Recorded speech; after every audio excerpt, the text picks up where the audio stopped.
बिस्मिल्लाहिर्रहमानिर्रहीम, अस्सलाम वालेकुम। मैं हूं हसैन अल्ताफ और आप देख रहे हैं मेरा फेसबुक और यूट्यूब चैनल।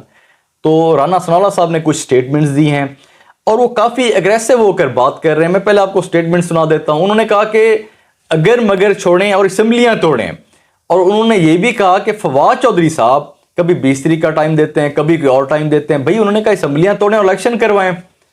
तो उन्होंने कहा कि हम इलेक्शन लड़ेंगे, भरपूर तरीके से लड़ेंगे और जीतेंगे। तो इस तरीके से राना सनाउल्लाह साहब की स्टेटमेंट्स हैं। तो जो उनका अंदाज है बात करने का, तो वहां से लग नहीं रहा कि वो मुज़ाकरात चाहते हैं। तो बाकी दूसरी साइड पे अगर देखा जाए तो जिस तरीके से इसहाक डार साहब की सदर आरिफ अलवी साहब से मुलाकातें हो रही हैं और सदर अलवी साहब उनकी तारीफ करते हैं, वो उनकी तारीफ करते हैं। तो मतलब उनकी जो 3 मुलाकातें हो चुकी हैं, अब वहां से लग रहा है कि एक जो इलेक्शन के लिए एक माहौल बनाया जा रहा है।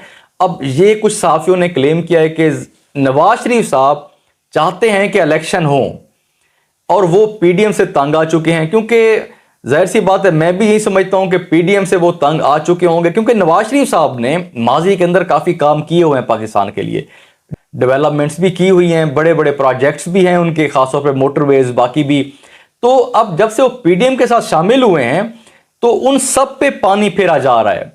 तो इसीलिए नवाज शरीफ साहब की कोशिश हो सकती है कि उनसे अलहदा होकर किसी तरीके से मरियम नवाज को मैदान के अंदर प्राइम मिनिस्टर के उम्मीदवार के तौर पे उतारा जाए। तो बाकी इसके अलावा जरदारी साहब भी काफ़ी जोड़ तोड़ करने में लगे हुए हैं। जरदारी साहब की कोशिश है कि परवेज अली साहब को अपने साथ मिलाया जाए और किसी तरीके से असम्बलियाँ इमरान खान साहब को तहलील ना करने दी जाए, क्योंकि उनको पता है कि अगर इमरान खान साहब असम्बलियाँ तहलील कर लेते हैं, अगर इलेक्शन हो जाते हैं और इमरान खान जीत जाते हैं, तब उनको पता है कि इमरान खान साहब का अगला जो फोकस होगा वो सिंध की तरफ होगा, क्योंकि पंजाब और केपी के अगर वो जीत जाते हैं वो तो 5 साल के लिए होंगी, फिर उनके लिए सिंध के लिए काफ़ी टाइम बच जाएगा। तो जरदारी साहब इसलिए चाहते हैं कि असम्बलियाँ तहलील ना हो अभी। अब परवेज अली साहब के ऊपर पूरी बात आ चुकी है। अब परवेज अली साहब पीडीएम के साथ जाते हैं क्योंकि वहां पे भी उनको वजीर-ए-आला तो मिलनी है, ये तो एक तय है अगर वो जाएंगे तो। लेकिन वहां पे नवाज शरीफ साहब नहीं मान रहे।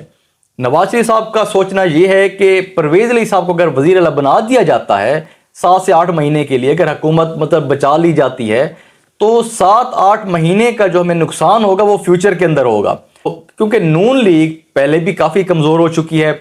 मुलाकातें हो रही है इसहाक डार साहब की, तो बहुत से साथी ये भी क्लेम कर रहे हैं कि नवाज शरीफ साहब अपने लिए रिलीफ लेना चाह रहे हैं ताकि वो मैदान में आकर इलेक्शन कॉन्टेस्ट करें, क्योंकि इस टाइम समझा यही जा रहा है कि ग्राउंड के अंदर 2 ही पॉलिटिकल प्लेयर्स हैं, नवाज शरीफ साहब और इमरान खान साहब। लेकिन अब इसमें यह चीज़ तो तय है कि इमरान खान साहब की पॉपुलैरिटी भी काफ़ी है और इलेक्शन वो शायद ना हारें, लेकिन बाकी पब्लिक के ऊपर है सारा कुछ।